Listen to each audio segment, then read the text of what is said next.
আপনারা এই নামের আগে ভাগবত দেওয়ার তত্ত্বটাই হচ্ছে ভক্তি রাজ্যে প্রবেশ করা। আর যতদিন পর্যন্ত ভক্তি না থাকে, এই কমিটি আমি 1 লক্ষ টাকা দেই, আমি বুঝি ভগবানকে কিনে ফেলেছি, কিচ্ছু না।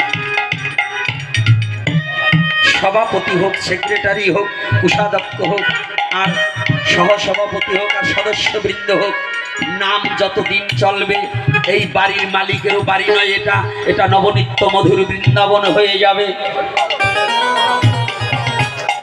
এই বাড়ির মালিক একবারও বলিতে পারিবে না এই বাড়িটাই আমার বাড়ি। বৃন্দাবনে কারা থাকে? ব্রজগোপীগণ। তাহলে এই ব্রজগোপীগণের কর্ম কি? শুধু কৃষ্ণ বলে চোখের জল ঝরানো? ব্রজগোপীরা কি বলেছে? কৃষ্ণ বলে কেঁদেছে।